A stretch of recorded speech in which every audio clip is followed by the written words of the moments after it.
Meus irmãos, bendito seja Deus, nosso Pai, nosso Senhor, que segundo a sua muita misericórdia, nos gerou, nos regenerou, nos deu vida e uma gloriosa esperança, a esperança do céu, da vida eterna, da pátria celestial.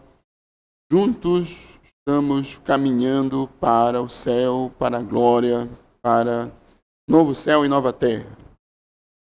Mas, antes disso, precisamos do ensino, da disciplina do Senhor, da correção do Senhor, da palavra do Senhor.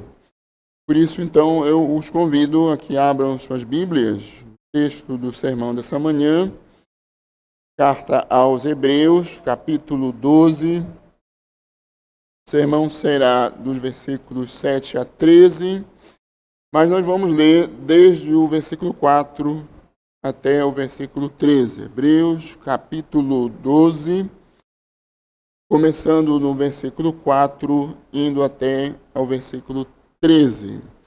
Convido também os irmãos que podem se colocar em pé, para que desse modo, meus irmãos acompanhem, ouçam, acompanhando nas suas Bíblias, a leitura que farei do texto.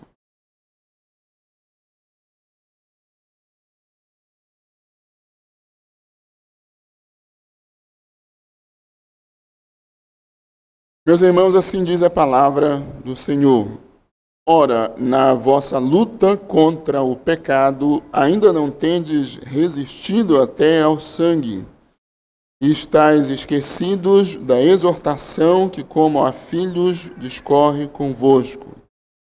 Filho meu, não menosprezes a correção que vem do Senhor, nem desmaieis quando por ele és reprovado. Porque o Senhor corrige a quem ama e açoita todo filho a quem recebe. É para a disciplina que perseverais.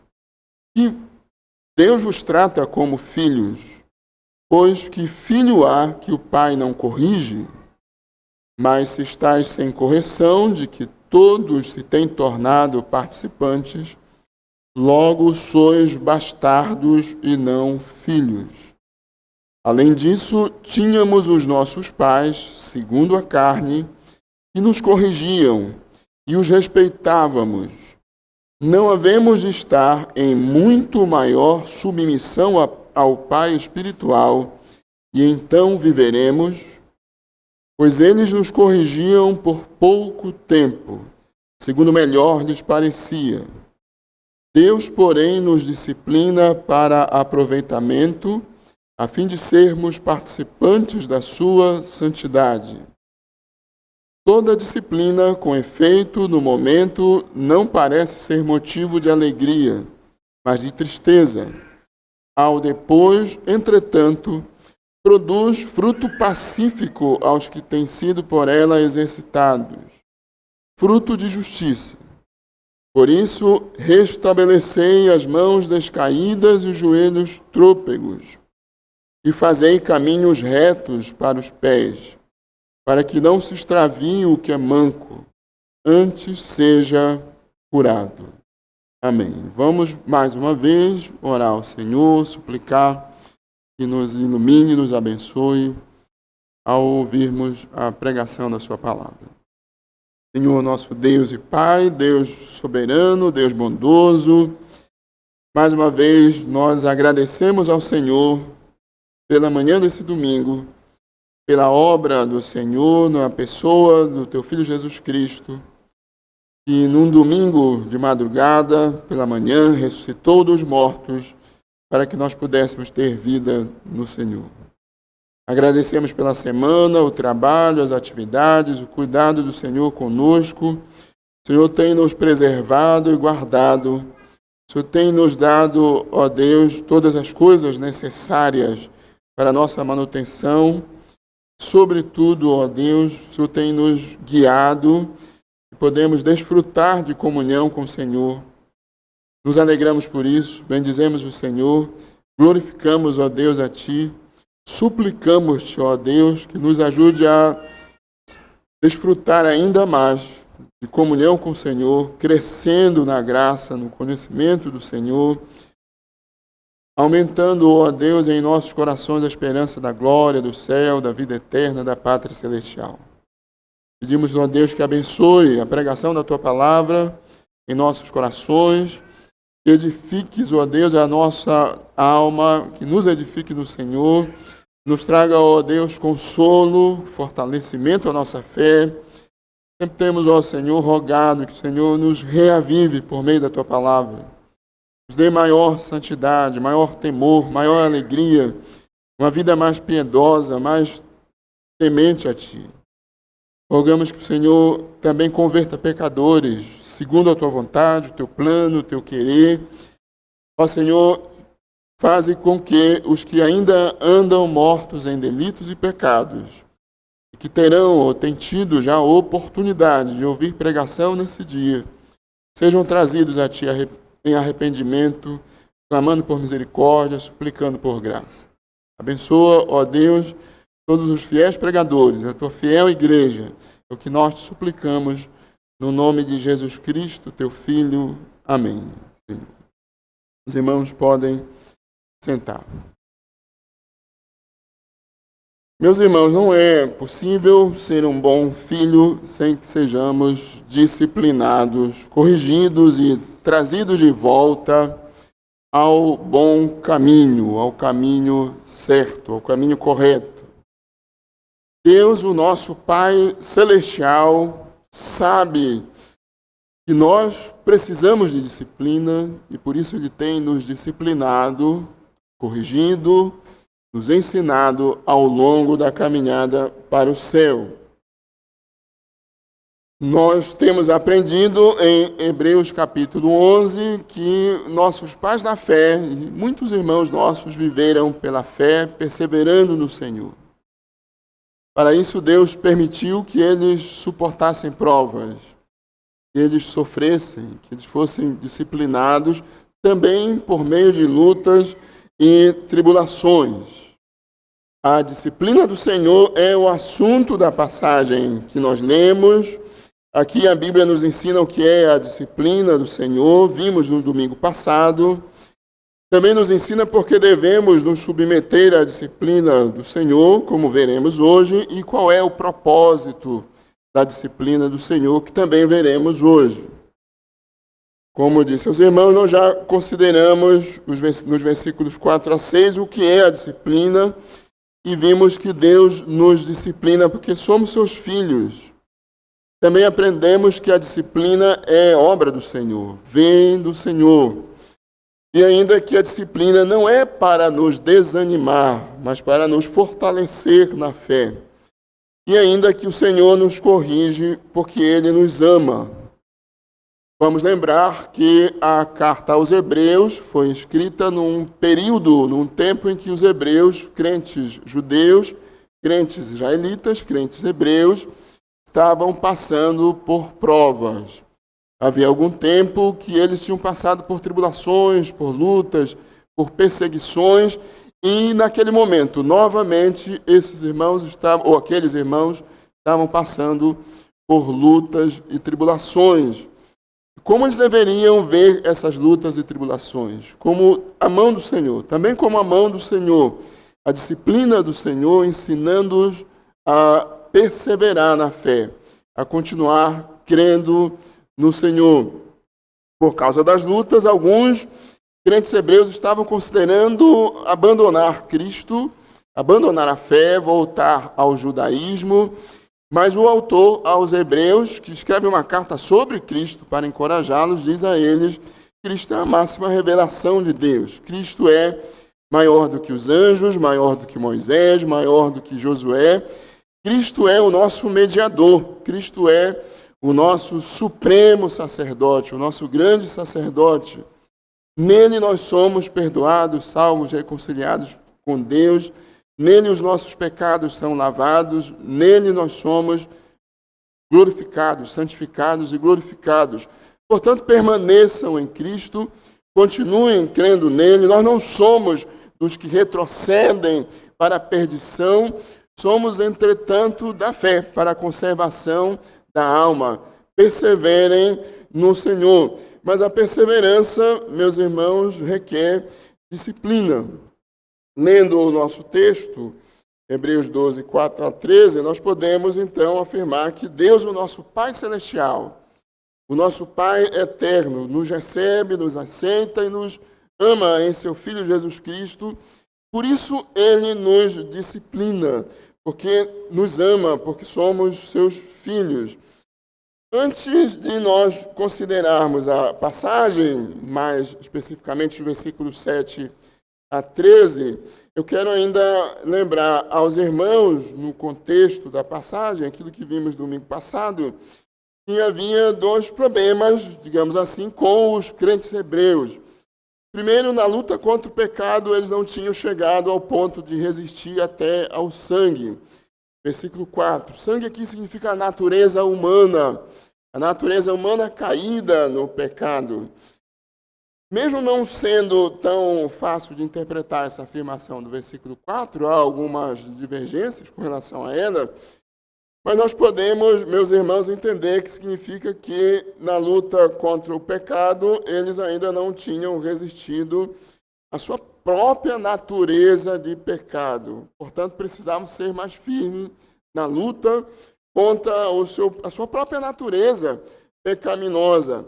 Mas a outra possibilidade de entendimento também dessa afirmação do texto estaria o autor dizendo que na luta contra o pecado eles ainda não haviam sofrido até o ponto de derramar sangue, ou seja, ainda não tinham sofrido até ao limite máximo, como Cristo sofreu derramando o seu sangue na cruz do Calvário para nos libertar dos nossos pecados. Acredito que a primeira possibilidade parece mais real, visto que o texto fala da luta contra o pecado, não da luta contra os que estavam perseguindo aqueles irmãos.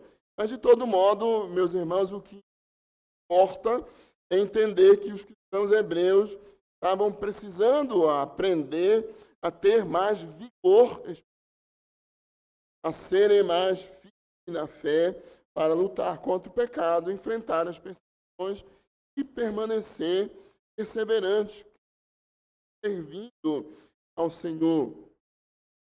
Havia um segundo problema. Os crentes hebreus já tinham esquecido da exortação bíblica sobre a disciplina do Senhor. Haviam esquecido que muitas vezes Deus permite que passemos por lutas a fim de treinar, a nos ensinar a perseverar. Eles haviam esquecido da exortação bíblica que fala da necessidade da disciplina, propósito tão proveitoso, tão bom da disciplina do Senhor. Diante desses dois problemas, o autor dessa carta precisou, então, exortar os cristãos a respeito da luta contra o pecado, da necessidade da disciplina. Para isso, o autor dessa carta fez o que todo pastor nós devemos fazer. A Bíblia Sagrada, a palavra de Deus, é uma melhor maneira de exortar, de aconselhar, de senão pela palavra do Senhor. Hebreus cita Provérbios 3, 11, 12. Meus irmãos, vejamos agora o porquê os cristãos devem aceitar, acatar as disciplinas, ou os propósitos da disciplina. Primeiro, olhar os versículos 7 a 10, porque temos a disciplina do domingo passado, vimos a disciplina. Vamos ver hoje o porquê devemos nos submeter. A primeira razão que o texto nos dá é que a disciplina a perseverar. O versículo 7 começa para a disciplina e perseverais. Para a disciplina é que ou para a disciplina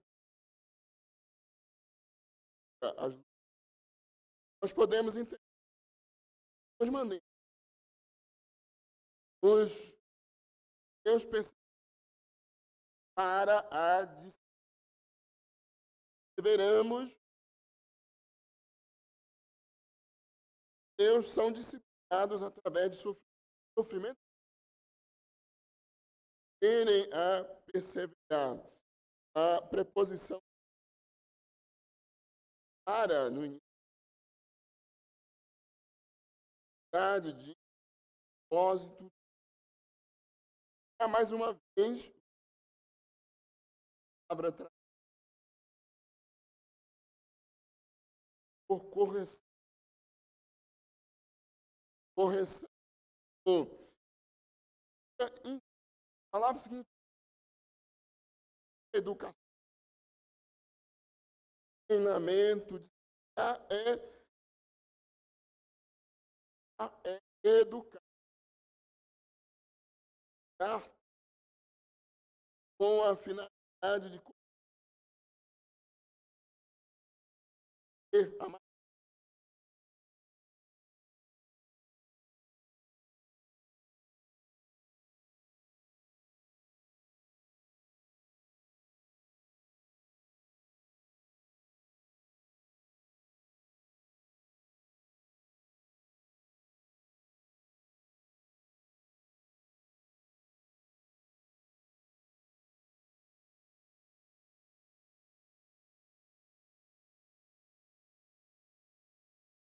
propósito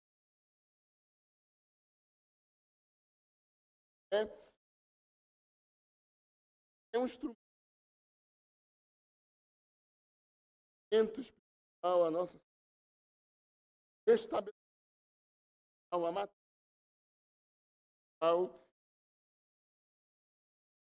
Deus está novas por luz. Claro, eles causavam a eles, o autor, para eles irmãos postos, tanto de peso como ou haviam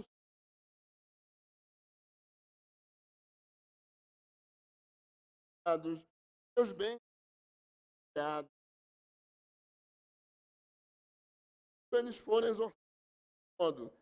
Não abandonei nossa perfeita.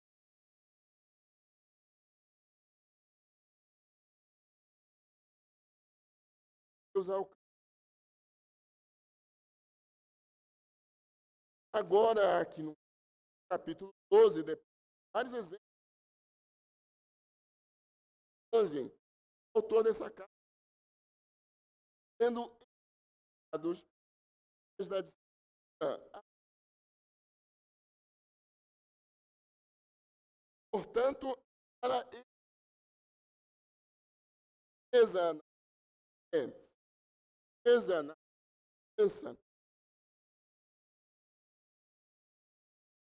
dados, dados, irmãos, amamos com o fim de termos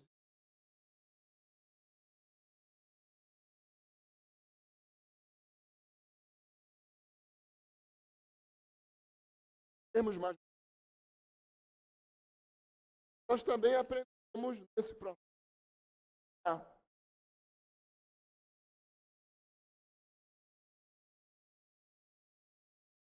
Ora, a disciplina do Senhor, a perseverança do que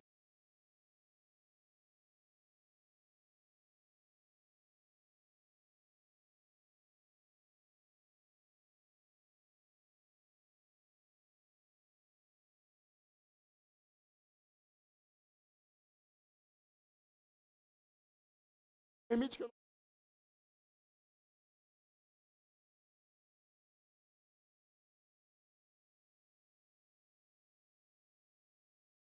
propósito da disciplina. A segunda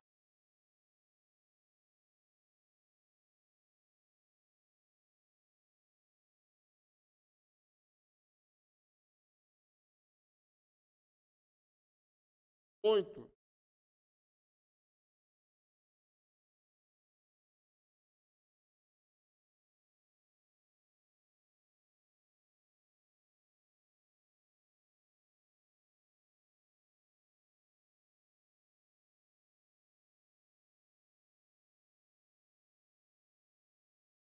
como fora da o que não é correto, o que não é certo. O bastardo era um filho ilegal, que não desfrutava dos mesmos direitos e privilégios de um filho legítimo. Ele não tinha os privilégios legais, como direito à herança do pai, os cuidados do pai, do mesmo modo que um filho legítimo, um filho do casamento. Mas o autor aos Hebreus está nos dizendo que nós não somos os crentes, os filhos de Deus, não são bastardos, são legítimos, legalmente adotados por Deus em Cristo, o Filho. Assim nós somos tratados como aquilo que somos, filhos de fato, filhos legítimos. É por isso que nós temos o privilégio de sermos disciplinados. Sim, a disciplina é uma bênção, é um privilégio. Crianças, jovenzinhos, acorda um pouquinho, levanta. Disciplina é um privilégio do Senhor, é uma bênção do Senhor. Quando os nossos pais, quando os pais de vocês disciplinam, que vocês têm esse privilégio, essa grande bênção de serem filhos legítimos, é uma demonstração de cuidado, de amor, de legitimidade. Seus pais são seus pais. Podem, devem, discipliná-los. Assim também nos trata o Senhor, que é um filho legítimo, é um filho do casamento. Na nossa relação com Deus, nós somos adotados. O filho adotado também é um filho legítimo. O filho legalmente adotado é também um filho legítimo. Nós somos adotados por Deus em Cristo. Adoção significa que nós fomos recebidos como um filho na família de Deus. Adoção inclui o gozo dos privilégios de um herdeiro legal. É assim lá com os judeus, com os romanos, conosco também. Na adoção nós entramos numa relação familiar, uma relação de pai para filho, filho para pai, que nos dá os direitos, privilégios e também as responsabilidades de um filho mesmo, de um filho legítimo. É importante, meus irmãos, lembrar que a adoção nos lembra de alguém que não fazia parte de uma família, que não tinha uma família. Mas por um ato de amor, por um ato de bondade, por um ato de misericórdia, essa criança, esse filho foi recebido numa família. E agora tem todos os direitos e privilégios de um filho legítimo. É assim conosco na família de Deus, é assim conosco em Cristo. Só lembrando mais uma vez a definição do nosso catecismo, o que é a adoção, resposta à pergunta 34 do catecismo. A adoção é um ato da livre graça de Deus, pelo qual somos recebidos no número dos filhos de Deus e temos direito a todos os seus privilégios, inclusive as disciplinas do Senhor. Como foi que nós chegamos a esse benefício, a essa bênção da adoção? Como nós somos adotados na família de Deus? A Bíblia diz em Gálatas 4 e 5, Paulo diz, ali vindo porém a plenitude do tempo, Deus enviou o seu Filho, nascido de mulher, nascido sob a lei, para resgatar os que estavam sob a lei, sob a maldição da lei, a maldição do pecado, num estado de condenação. O ser humano, desde Gênesis 3, está nessa condição, mas Deus, no seu tempo, no tempo certo, enviou o seu Filho a esse mundo, que para isso teve que nascer de mulher, como diz o autor da carta aos Hebreus, foi feito o nosso irmão.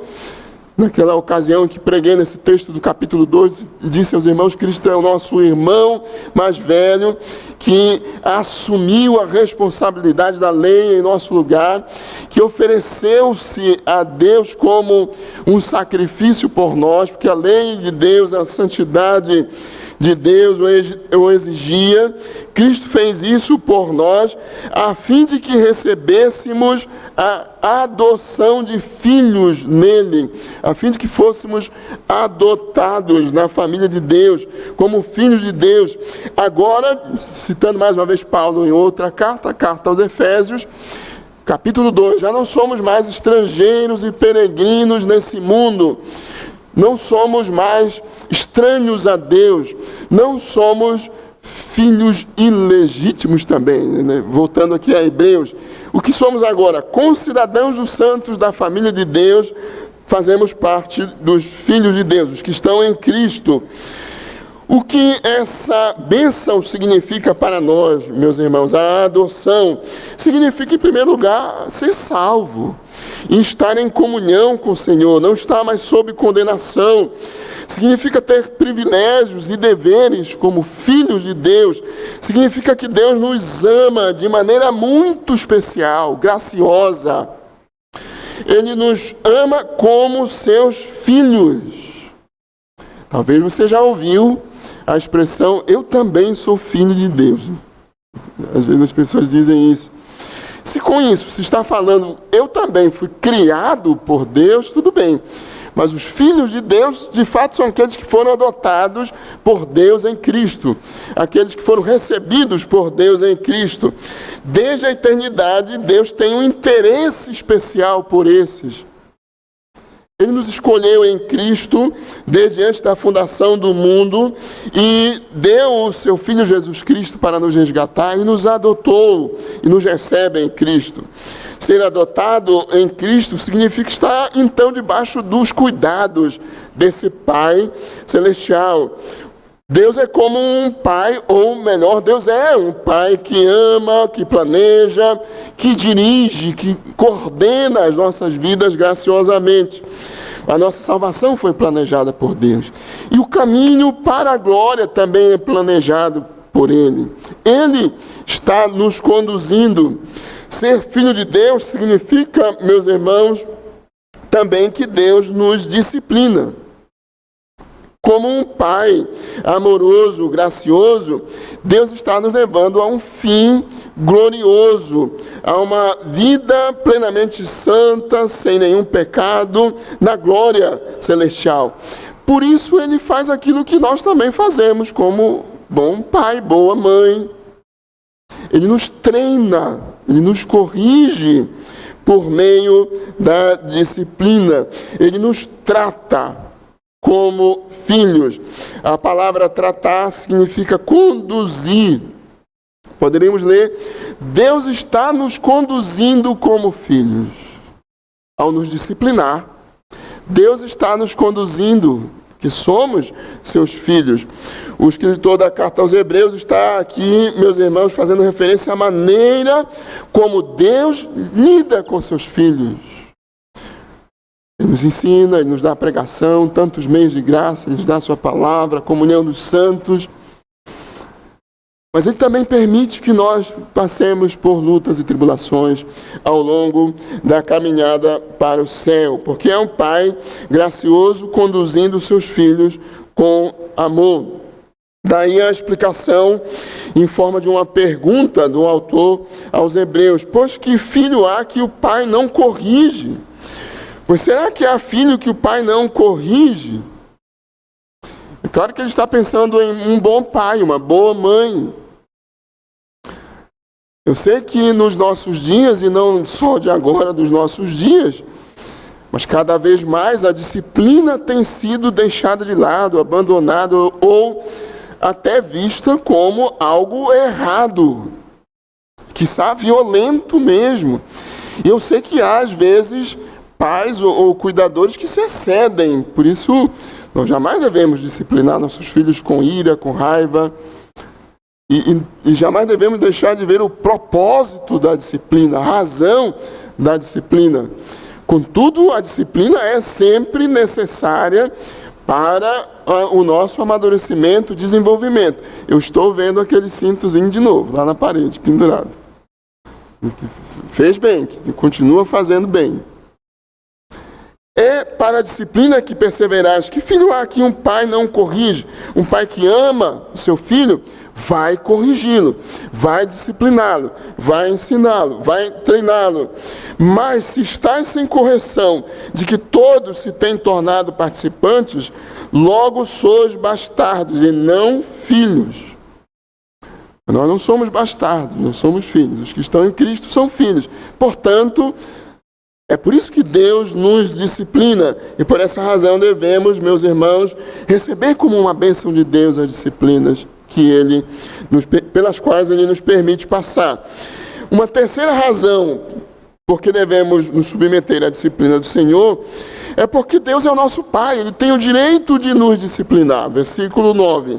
Além disso, tínhamos os nossos pais, segundo a carne, que nos corrigiam e os respeitávamos. Não havemos de estar em muito maior submissão ao Pai espiritual, e então viveremos. Os nossos pais, segundo a carne, são os nossos pais físicos, papai e mamãe. Eles nos corrigiam, tratando-se dos adultos, né? Mas vocês ainda crianças, eles estão corrigindo vocês ainda, nesse tempo, nesse período, porque necessitam da disciplina. Aqui nesse versículo, meus irmãos, o autor faz uma comparação do menor para o maior.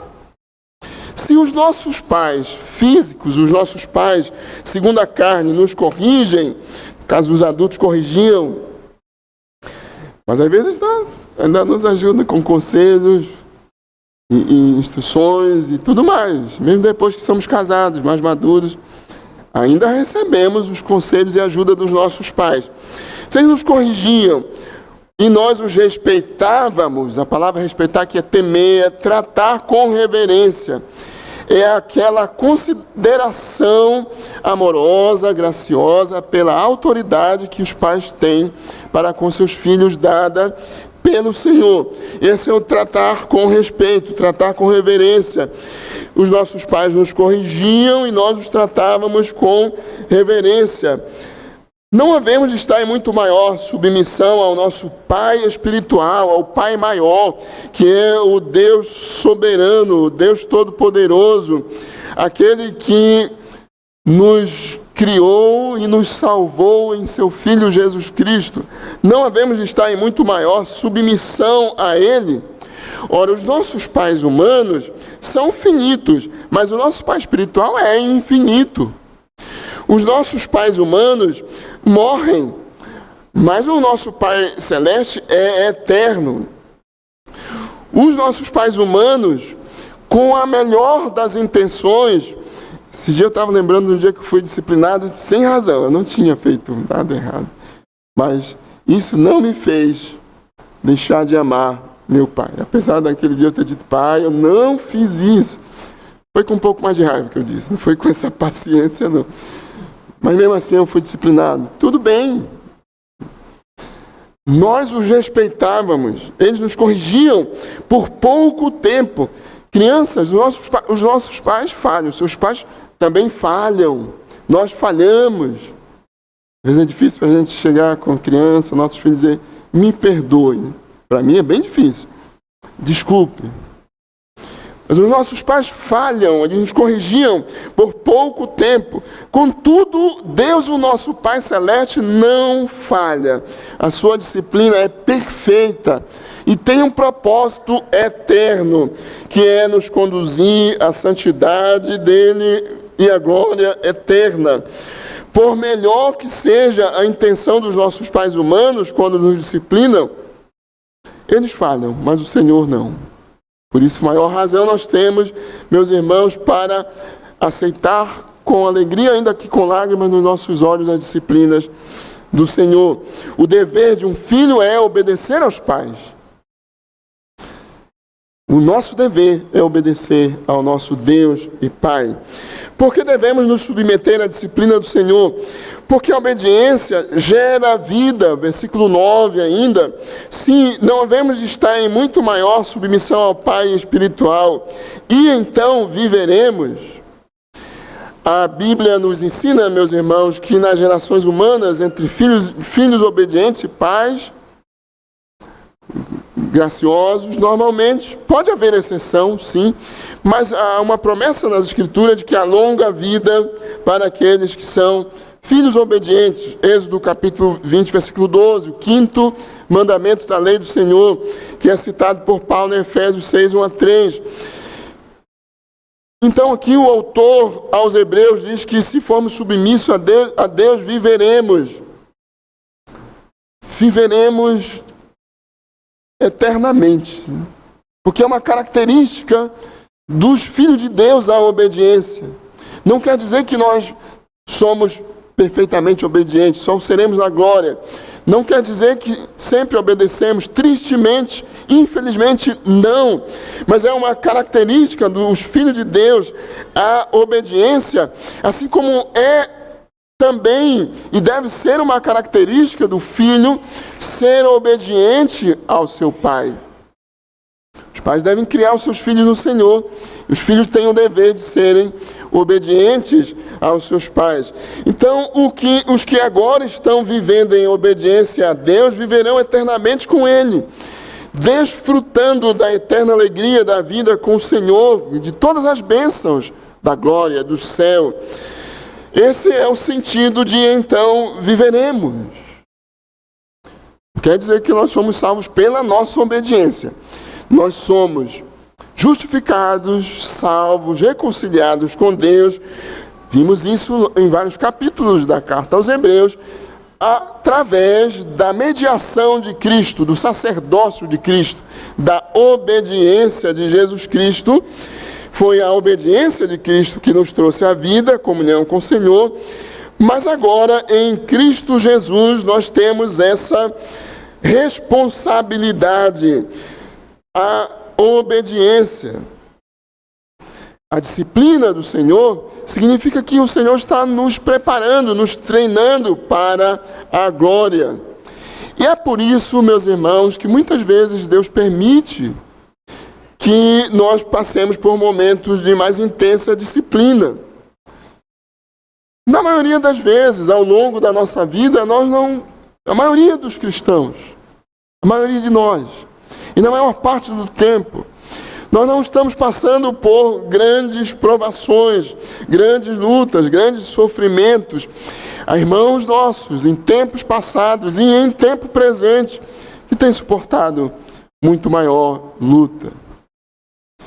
Mas quando Deus nos permite passar por lutas e sofrimentos, é porque Ele está nos preparando para a glória. Ouça o que disse o nosso Senhor Jesus Cristo aos seus discípulos, próximo da sua morte, João 16, versículos 20 a 22. Em verdade vos digo que chorareis e vos lamentareis, e o mundo se alegrará. Vós ficareis tristes, mas a vossa tristeza se converterá em alegria. A mulher, quando está para dar à luz, tem tristeza, porque a sua hora é chegada. Mas depois de nascido o menino, já não se lembra da aflição, pelo prazer que tem de ter nascido ao mundo um homem. Assim também agora vós tendes tristeza, mas outra vez vos verei, o vosso coração se alegrará, e a vossa alegria ninguém poderá tirar. Às vezes nós nos sentimos como se Deus estivesse longe. Alguns salmos falam disso. Ele não está, Ele está conosco, Ele está perto. E quando passamos por lutas, parece-nos que Deus está longe. Mas na verdade Ele está perto. E nós o veremos de maneira ainda mais clara quando Ele voltar. Ainda no versículo 33 de João 16, Cristo diz: no mundo passais por aflições, mas tende bom ânimo, eu venci o mundo. Ouça também o que diz o apóstolo Pedro. 1 Pedro foi escrita para encorajar os crentes a suportarem lutas. 1 Pedro 1, 5 a 7, Pedro diz: sois guardados pelo poder de Deus mediante a fé. Antes Pedro estava dizendo: bendito seja o Deus e Pai de nosso Senhor Jesus Cristo, que segundo a sua muita misericórdia nos gerou para uma viva esperança, para uma herança eterna. Nele sois guardados pelo poder de Deus mediante a fé, para a salvação preparada para revelar-se no último tempo. Nisso exultais, embora, isso é, na salvação, na regeneração, na graça de Deus que nos salvou, embora no presente, por breve tempo, se necessário, sejais contristados por várias provações, para que, uma vez confirmado o valor da vossa fé, muito mais preciosa do que ouro perecível, mesmo apurado por fogo, redunde em louvor, glória e honra na volta de Cristo, na revelação de Jesus Cristo. Quando Cristo se manifestar, quando Ele voltar. Sim, meus irmãos, nós devemos nos submeter à disciplina do Senhor, porque o fim a que ela leva é a glória eterna. A vida plenamente santa, gloriosa com o Senhor na pátria celestial. Mas há um segundo assunto a respeito da disciplina nessa passagem, que é o propósito da disciplina. Muito já tem sido dito pelo próprio texto, mas vamos apontar alguns propósitos da disciplina no texto, nos versículos 10 a 13. O primeiro deles é que a disciplina do Senhor é para o nosso bem. Deus nos disciplina para aproveitamento. A palavra aproveitamento significa ajuda, benefício, vantagem, para que sejamos melhores, para o nosso bom proveito. Quando Deus nos disciplina, Ele tem um propósito bom para nós. Quando Deus nos disciplina, Ele está nos ajudando, nos beneficiando. Ele está fazendo aquilo que é bom para nós. Como diz Paulo, todas as coisas cooperam para o bem daqueles que amam a Deus e são chamados segundo o seu propósito. Há um segundo propósito para a disciplina, ainda no versículo 10. Deus nos disciplina a fim de sermos participantes da sua santidade. Para nos tornar participantes da sua santidade. Para nos fazer compartilhar, tomar parte na sua santidade. Um dos atributos de Deus é a santidade. Deus é santo. E é um dos atributos que Ele comunica a nós. Ele deseja que nós sejamos santos como Ele é. Santo significa, como sabemos, separado para Deus, consagrado para Deus, dedicado a Deus. Portanto, a disciplina do Senhor tem o propósito de nos tornar mais piedosos, mais consagrados a Deus, mais fiéis ao Senhor. Quando Deus nos disciplina, Ele tem em vista esse bom propósito. Ele quer nos fazer participantes da sua santidade. Qual é o outro bom propósito da disciplina do Senhor? Versículo 11. A disciplina tem como propósito promover a nossa alegria. Toda disciplina, com efeito, no momento, não parece ser motivo de alegria, mas de tristeza. Olha, crianças, o autor da carta aos Hebreus concorda com vocês. A disciplina, no momento, não parece ser motivo de alegria. Você já tinha ouvido isso, crianças? Não parece, né? Eu também achava isso. Não parece ser motivo de alegria. Quando nós somos disciplinados, a gente quer escapar, não quer ser disciplinado, não queremos a disciplina, mas no fim, o propósito da disciplina não é a nossa tristeza, é a nossa alegria. Toda disciplina quer dizer todo tipo de disciplina, toda e qualquer disciplina que o Senhor nos permite passar. No momento em que somos disciplinados, não parece que a disciplina tem esse bom propósito da alegria. Acontece com os nossos filhos. Quando um pai disciplina, quando os pais disciplinam, vocês, crianças, quando papai e mamãe disciplinam, eles têm o propósito de que vocês sejam mais maduros e mais alegres. No fim das contas, mais alegres. Que aprendam a viver de modo melhor e mais maduro, e isso lhes traga alegria. A princípio, a criança pode pensar que o pai não a ama quando a disciplina. Mas a disciplina correta, como a Bíblia ensina, é uma das maiores demonstrações de amor por nossos filhos. E isso não afasta os nossos filhos de nós. Pelo contrário, isso aproxima os nossos filhos de nós. Quando nós disciplinamos os nossos filhos, quando disciplinamos com amor, como a Bíblia ensina, corretamente, para a glória de Deus. Isso não afasta os nossos filhos. Isso os aproxima de nós. A disciplina do Senhor tem, portanto, esse bom propósito de promover a nossa alegria. A palavra significa regozijo, contentamento, estado de alegria, o gozo da comunhão com o Senhor, que já temos, mas que será pleno quando Cristo voltar. A disciplina tem como propósito promover a nossa maturidade. Isso já foi dito, mas o versículo 11 nos diz de novo: aos que têm sido por ela exercitados, a disciplina do Senhor produz frutos. Uma árvore só dá fruto quando ela já tem maturidade suficiente para dar frutos, senão não dá fruto. De planta, aí nasce um brotinho mole, aí cresce, depois fica forte para poder produzir fruto. A disciplina do Senhor tem esse propósito de promover a nossa maturidade. A palavra exercitar aqui significa treinar. Fruto tem o sentido de resultado final, como de uma planta que dá fruto depois que já está amadurecida. O resultado esperado da disciplina são os frutos de uma vida mais piedosa, mais santa, mais amadurecida na fé. Crianças que são corretamente disciplinadas serão adultos, com certeza serão adultos mais maduros. Quando as crianças são corretamente disciplinadas, bem disciplinadas, serão adultos mais maduros, capazes de saber viver em paz e de modo justo. A disciplina do Senhor produz fruto pacífico, fruto de paz, produz fruto de justiça, retidão, equidade.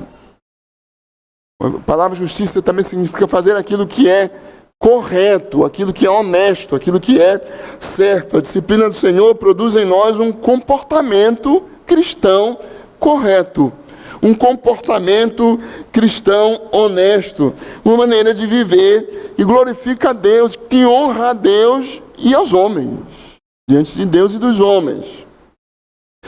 Portanto, meus irmãos, o propósito da disciplina do Senhor são estes: nos encorajar, nos ensinar, nos amadurecer, nos fazer participar da santidade do Senhor, nos treinar para viver melhor para a glória de Deus, nos ensinar a perseverar na fé, nos tornar maduros para que nós produzamos frutos para a glória do Senhor. Fruto de uma vida piedosa, santa, que compartilha da santidade de Deus.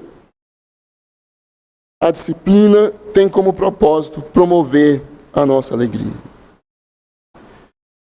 Meus irmãos, o que nós devemos fazer depois de ouvir esses ensinos sobre a disciplina do Senhor? De que maneira devemos reagir? Olha os versículos 12 e 13. Por isso, restabelecei as mãos descaídas e os joelhos trôpegos, e fazei caminhos retos para os pés, para que não se extravie o que é manco, antes seja curado. O que nós devemos fazer é receber a disciplina do Senhor, reerguer-nos e continuar firme nele. Restabelecei as mãos descaídas e os joelhos trôpegos. A palavra descaído significa vacilante, negligente, enfraquecido. Trôpego significa joelhos enfraquecidos, paralisando, parando. E restabelecer, endireitar, levantar novamente. Infelizmente tive que uma vez fazer uma cirurgia do joelho. Eu quero lhes contar o motivo, principalmente por causa das crianças. Eu não era mais criança, eu já estava no seminário, estava de férias, tinha que voltar para o seminário, mas foi jogar futebol. Naquele dia, sexta-feira à tarde, mamãe disse: não vá, fique arrumando suas coisas, amanhã você tem que viajar. Eu disse: não, eu vou pela última vez. Eu disse: não vá, rapaz, arrume suas coisas, sua mala. Mas eu fui mesmo assim. E sozinho, não foi nenhum choque com ninguém, rompeu um dos ligamentos do meu joelho. Então fiquei o seminário todo assim, lembrando. Bem que a mamãe disse que não deveria ir. E só fiz essa cirurgia de volta a Belém. restabelecer os joelhos trôpegos, que realmente eram trôpegos. Qualquer coisa caía, que não tem a firmeza de ligamento. Meus irmãos, a disciplina não tem o propósito de nos fazer desmaiar, desanimar. Quando Deus nos permite passar por tempos difíceis, por lutas, por dores, enfermidades, governos difíceis, momentos de dor, é porque Ele tem esses bons propósitos. Porque Ele tem essas finalidades de nos restabelecer, de nos reerguer, de nos fazer amá-lo mais, servi-lo melhor, de aumentar a nossa fé e confiança nele, o nosso amor por ele, de nos fazer perseverar de maneira mais firme. Vocês têm lido a história da igreja. Se não leram, devem ler. A história é bom, deve ser lido sempre. A igreja sempre foi mais forte em tempos de mais luta, em tempos de mais provas, em tempos de maiores perseguições. Que Deus nos abençoe e que nos ajude a entender a disciplina do Senhor, o propósito da disciplina, a finalidade da disciplina e recebê-la como sendo fruto da graça, do amor de Deus por nós, que somos seus filhos adotados em Cristo. Amém. Vamos orar ao Senhor, meus irmãos. Antes disso, cantar ao Senhor.